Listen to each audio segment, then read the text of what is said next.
ದೆಹಲಿಯಲ್ಲಿ ನಡೀತಾ ಇರುವ AI ಸಮಿಟ್ ಬಗ್ಗೆ ನೆನ್ನೆ ಮಾತಾಡ್ತಾ ಆರ್ಟಿಫಿಷಿಯಲ್ ಇಂಟೆಲಿಜೆನ್ಸ್ ಹೇಗೆ ಮುಂದಿನ ದಿನಗಳಲ್ಲಿ ನಮಗೆ ಸವಾಲಾಗಬಹುದು, ಅದನ್ನು ಅಪಾರ್ಚುನಿಟಿಯಾಗಿ ಬಳಸಿಕೊಳ್ಳುವ ಮಾರ್ಗಗಳನ್ನು ಹುಡುಕಿಕೊಳ್ಳದೆ ಹೋದರೆ ಹೆಂಗೆ ಜೀವನ ಕಷ್ಟ ಆಗುತ್ತೆ ಅನ್ನೋದನ್ನು ವಿವರವಾಗಿ ನೆನ್ನೆ ಎಕ್ಸ್ಪ್ಲೇನ್ ಮಾಡಿದ್ದೆ. ಆರ್ಟಿಫಿಷಿಯಲ್ ಇಂಟೆಲಿಜೆನ್ಸ್ ಏನೇನೆಲ್ಲ ಮಾಡಬಹುದು ಅನ್ನೋದು ಅದಿನ್ನೂ ಈಗಷ್ಟೇ ಕಣ್ಣು ಬಿಡ್ತಾ ಇರುವ ಟೆಕ್ನಾಲಜಿ. ಈಗಾಗಲೇ ಗಾಬರಿ ಹುಟ್ಟಿಸ್ತಾ ಇದೆ ಅದು. ಈಗ ಮೊಬೈಲ್ನಲ್ಲಿ ಕೂತ್ಕೊಂಡು ನಾವು ಫೋಟೋಗಳನ್ನು ಕ್ರಿಯೇಟ್ ಮಾಡೋದು, ವೀಡಿಯೋಗಳನ್ನು ಕ್ರಿಯೇಟ್ ಇಂಥವೆಲ್ಲ ಅಷ್ಟರ ಮಟ್ಟಿಗೆ ಸೀಮಿತ ಆಗಿದೆ ಅಷ್ಟೇ. ಇನ್ನೊಂದು 4-5 ವರ್ಷದಲ್ಲಿ ಅದರ ಕಥೆ ಏನಾಗ್ಬೋದು? ಆಂಥ್ರೋಪಿಕ್ಸ್ ಅನ್ನುವಂಥ ಒಂದು ಕಂಪನಿ ಅದು ತನ್ನ ಪ್ರಾಡಕ್ಟನ್ನು ಲಾಂಚ್ ಮಾಡಿದಾಗ ಸಾಫ್ಟ್ವೇರ್ ಕಂಪ್ನಿಗಳು ನಡಗ್ಬಿಟ್ವು. ಈ ಎಂಜಿನಿಯರ್ಗಳಿಗೆ ಪ್ರೋಗ್ರಾಮಿಂಗ್ ಕಲಿಸಿ ಕೂತ್ಕೊಂಡು ಅವ್ರ ಹತ್ರ ಸಾಫ್ಟ್ವೇರ್ ಪ್ರೋಗ್ರಾಮ್ಗಳನ್ನು ಬಳಸಿ ಅದರ ವ್ಯವಹಾರ ಅಲ್ವಾ ಸಾಫ್ಟ್ವೇರ್ ಕಂಪ್ನಿಗಳು ಮಾಡ್ತಾ ಇದ್ದದ್ದು. ಸಾಫ್ಟ್ವೇರ್ ರೆಡಿ ಆದಮೇಲೆ ಅದನ್ನು ಟೆಸ್ಟ್ ಮಾಡಿಸಿ ಅದರಲ್ಲಿ ಏನೂ ಫ್ಲಾಸ್ ಇಲ್ಲ ಅಂತ ತಿಳ್ಕೊಂಡು ಪರ್ಫೆಕ್ಟ್ ಪ್ರಾಡಕ್ಟನ್ನು ಕ್ಲೈಂಟ್ಗಳಿಗೆ ಕೊಟ್ಟು ಅದನ್ನೆಲ್ಲ ನಮ್ಮ ಆಂಥ್ರೋಪಿಕ್ಸ್ AI ಮಾಡುತ್ತೆ ಅಂತಾರೆ ಅವರು. AI ಮಾಡಿ ಕೊಟ್ಬಿಡುತ್ತೆ ನಿಮಗೇನು ಬೇಕಂತ ಹೇಳಿ ಅಂತ. ಹಂಗಿದ್ದ ಮೇಲೆ ಸಾಫ್ಟ್ವೇರ್ ಉದ್ಯಮದ ಭವಿಷ್ಯ ಏನು ಅನ್ನೋ ಪ್ರಶ್ನೆ ಬರುತ್ತೆ. ಸಾಫ್ಟ್ವೇರು, ವಕೀಲರು, ಕೃಷಿ ಕೆಲಸಗಳು, ಪತ್ರಿಕೋದ್ಯಮ ಎಲ್ಲದರ ಮೇಲೂ ಇದರ ಇಂಪ್ಯಾಕ್ಟ್ ಆಗುತ್ತೆ. AI ರೆಸಿಸ್ಟೆಂಟ್ ಫೀಲ್ಡ್ಗಳು ಯಾವುದು? ಜನ ಹುಡುಕಬೇಕಿನ್ನ ಮೇಲೆ AIನಿಂದ ಇಂಪ್ಯಾಕ್ಟ್ ಆಗದೇ ಇರೋ ಫೀಲ್ಡ್ ಯಾವುದು ಅಂತ. ಅಥವಾ AIಯನ್ನು ದುಡಿಸಿಕೊಳ್ಳೋದು ಕಲ್ಕೋಬೇಕು. ಈ ಭಾರತೀಯ ಸಂಜಾತ ಅಮೇರಿಕದಲ್ಲಿ ಟೆಕ್ ಬಿಸ್ನೆಸ್ ಮಾಡ್ತಾರೆ, ವಿನೋದ್ ಖೋಸ್ಲಾ ಅವರು ಮಾತಾಡಿದ್ದಾರೆ ಅದನ್ನು. 5 ವರ್ಷದಲ್ಲಿ IT ಜಾಬ್ಸ್ ಇರೋದಿಲ್ಲ, BPO ಜಾಬ್ಸ್ ಅಂದ್ರೆ ಕಾಲ್ ಸೆಂಟರ್ಗಳು ಇರೋದಿಲ್ಲ ಅಂತಾರೆ ಖೋಸ್ಲಾ ಸಾಹೇಬರು. ತಯಾರಾಗಬೇಕು, AI ರೆವಲ್ಯೂಷನ್ಗೆ ತಯಾರಾಗಬೇಕು. ಬಟ್ ಇನ್ನೊಂದು ಹೋಪ್ಸ್ ಏನು ಹೇಳಿದ್ರು ಅವರು, ಭಾರತ ಆರ್ಟಿಫಿಷಿಯಲ್ ಇಂಟೆಲಿಜೆನ್ಸ್ನ ಅತಿ ದೊಡ್ಡ ರಫ್ತುದಾರ ಆಗಬಹುದು ಅಂತ. ಇದುವರೆಗೂ ಬಂದ ಟೆಕ್ನಾಲಜಿಗಳನ್ನು ಮನುಷ್ಯ ಯೂಸ್ ಮಾಡ್ಕೊತಾ ಇದ್ದಾನೆ.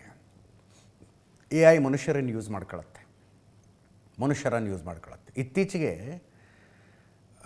ಇತ್ತೀಚೆಗಲ್ಲ 6 ತಿಂಗಳ ಹಿಂದೆನೇ ಓದಿದ್ದೆ ನಾನು ಅದನ್ನು. ಆರ್ಟಿಫಿಷಿಯಲ್ ಇಂಟೆಲಿಜೆನ್ಸ್ಗೆ ಒಂದು ಆರ್ಡರ್ ಪ್ಲೇಸ್ ಮಾಡುವ ಕೆಲಸ ಹೇಳಿದ್ರೆ ಅದು ಆರ್ಡರ್ ಪ್ಲೇಸ್ ಮಾಡುವಾಗ ಒಬ್ಬ ಎಕ್ಸಿಕ್ಯೂಟಿವ್ನ ನೇಮಕ ಅಂದರೆ ತುಂಬ ದೊಡ್ಡ ಮೊತ್ತದ ಆರ್ಡರ್ ಆಗಿತ್ತು. ಎಕ್ಸಿಕ್ಯೂಟಿವ್ನ ನೇಮಕ ಮಾಡಿ ಆಫರ್ ಲೆಟರ್ ಹೋಗಬೇಕಾಗಿತ್ತು. ಇಂಥ ಎಕ್ಸಿಕ್ಯೂಟಿವ್ ಮೂಲಕ ಅಂತ ಆಗಬೇಕಾಗಿತ್ತು. ಆರ್ಟಿಫಿಷಿಯಲ್ ಇಂಟೆಲಿಜೆನ್ಸ್ ಅದನ್ನೂ ಮಾಡಿಬಿಡುತ್ತಂತೆ.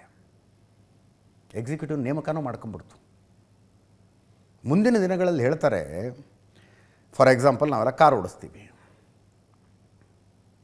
ಕಾರ್ನಲ್ಲಿ ಯಾವುದೋ ಪಾರ್ಟು ಇನ್ನೇನು ಹಾಳಾಗೋ ಸ್ಥಿತಿಲಿದೆ, ಯಾವುದೋ ಸ್ಪೇರು. ಕಾರಿಗೆ ಅಳವಡಿಸಲಾಗಿರುವ ಆರ್ಟಿಫಿಷಿಯಲ್ ಇಂಟೆಲಿಜೆನ್ಸು ಅದನ್ನು ಪತ್ತೆ ಮಾಡಿ ಆ ಸ್ಪೇರ್ ಎಲ್ಲಿದೆ ನೋಡಿ ಅದಕ್ಕೆ ಆರ್ಡರ್ ಪ್ಲೇಸ್ ಮಾಡುತ್ತಂತೆ. ಫಾರ್ ಎಕ್ಸಾಂಪಲ್ ಇನ್ನೊಂದು ವಾರದಲ್ಲಿ ಇದು ಹಾಳಾಗ್ಬಿಡುತ್ತಪ್ಪ ಅಂದರೆ 4 ದಿವಸದಲ್ಲಿ 5 ದಿವಸದಲ್ಲಿ ಎಲ್ಲಿಂದ ಬಂದು ತಲುಪೋದಕ್ಕೆ ಸಾಧ್ಯ? ಆರ್ಡರ್ ಪ್ಲೇಸ್ ಮಾಡುತ್ತಂತೆ. ಆಟೋಮೆಟಿಕ್ ನಿಮ್ಮ ಬ್ಯಾಂಕ್ ಅಕೌಂಟಿಂದ ದುಡ್ಡು ಕಟ್ಟತ್ತದು. ಎನೇಬಲ್ ಮಾಡಿಟ್ಟಿದ್ರೆ ನೋಡಿ, ಇಷ್ಟು ಪ್ರೊಸೆಸ್ನಲ್ಲಿ ಎಷ್ಟೆಲ್ಲ ಜಾಬ್ಗಳು ಹೋಗ್ತವೆ ಅಂತ. ಮಾಧ್ಯಮಕ್ಕೆ AI ಬಂದರೆ ಟೆಕ್ನಿಕಲ್ ಕೆಲಸಗಳೆಲ್ಲ ಏನಾಗ್ತವೆ?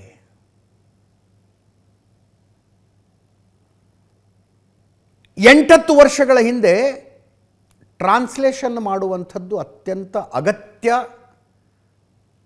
ಸ್ಕಿಲ್ ಆಗಿತ್ತು. ಸ್ಪೆಷಲಿ ಡೆಸ್ಕ್ನಲ್ಲಿ ಕೆಲಸ ಮಾಡುವವರಿಗೆ ಟ್ರಾನ್ಸ್ಲೇಷನ್ ಬರುತ್ತಾ, ಮಾಡಿ ತೋರಿಸು. ಎಷ್ಟು ಭಾಷೆ ಬರುತ್ತೆ?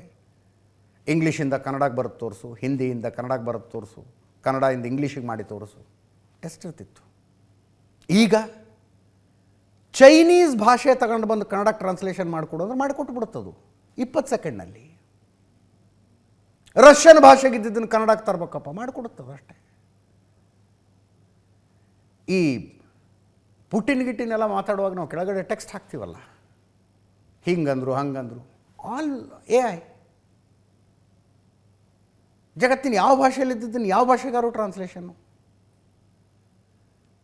ಮುಂಚೆ ಪುಸ್ತಕದ ಅನುವಾದ ಇನ್ನೂ ಫೈನ್ ಟ್ಯೂನ್ ಆಗಿಲ್ಲ ಅದು, ಬಟ್ ತುಂಬ ಜನ ಮಾಡ್ತಿದ್ದಾರೆ ಅದನ್ನು.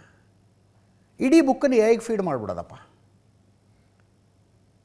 ಅಪರಿಚಿತ ಭಾಷೆಯ ಪುಸ್ತಕ, ಇಂಗ್ಲೀಷ ನಾವು ಓದ್ತೀವಿ, ಹಿಂದಿನ ನಾವು ಓದ್ತೀವಿ.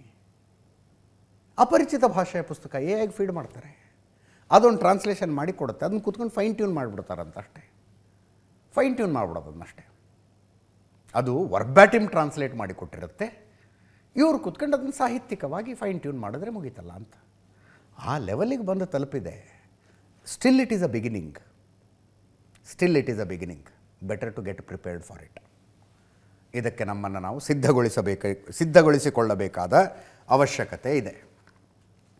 ಸೃಜನಶೀಲ ಜಾಬ್ಗಳು ಉಳಿತವೆ ಅಂತಾರೆ, ಕ್ರಿಯೇಟಿವ್ ಜಾಬ್ಗಳು ಉಳಿತವಂತೆ. ಗೊತ್ತಿಲ್ಲಪ್ಪ ಕ್ರಿಯೇಟಿವ್ ಜಾಬ್ಗಳ ವ್ಯಾಪ್ತಿಯಲ್ಲಿ ಯಾವ್ಯಾವುದು ಬರುತ್ತೋ. ಫಾರ್ ಎಕ್ಸಾಂಪಲ್ ಆರ್ಟಿಸ್ಟ್ಗಳು, ವರ್ಣಚಿತ್ರಕಾರರು. ಈಗಿನ ಪರಿಸ್ಥಿತಿಯಲ್ಲೇ AI ಕ್ರಿಯೇಟ್ ಮಾಡಿಕೊಟ್ಟಂಥ ಒಂದು ವರ್ಣಚಿತ್ರ, ಪೇಂಟಿಂಗು, ಇದು AIನ ನಿಜವಾಗ್ಲೂ ಒಬ್ಬ ಆರ್ಟಿಸ್ಟ್ ಮಾಡಿದ್ದ ಅಂತ ಗೊತ್ತಾಗೋದಿಲ್ಲ ಈಗಿನ ಪರಿಸ್ಥಿತಿಲೇ. ಇಮ್ಯಾಜಿನ್ ಮುಂದೆ ಏನೇನಾಗ್ಬೋದು. ಸಿನಿಮಾ ಶೂಟಿಂಗು, ಎಡಿಟಿಂಗ್ ಸ್ಟೈಲ್ಗಳೇ ಬದಲಾಗ್ಬಿಡ್ತವೆ. ಭವಿಷ್ಯ ಅಂದರೆ ಕೆಲವರಿಗೆ ಆಶಾದಾಯಕ, ಇನ್ನು ಕೆಲವರಿಗೆ ಚಾಲೆಂಜಿಂಗ್. ಇದು ಕೆಲವರು ಕರಾಳ ಅನ್ನೋ ಲೆವೆಲ್ಗೂ ಮಾತಾಡ್ತಾರೆ. 10 ರಿಂದ 15 ವರ್ಷ AIನ ಫುಲ್ ಇಂಪ್ಯಾಕ್ಟ್ ಗೊತ್ತಾಗಬೇಕು ಅಂದರೆ ತಯಾರಿ ಈಗಿನಿಂದ ಬೇಕಾಗತ್ತೆ. ಮಾಡಿಕೊಳ್ತಾ ಇದ್ದಾರೆ. ಮುಂದಿನ ಸುದ್ದಿಗೆ ಹೋಗೋಣ.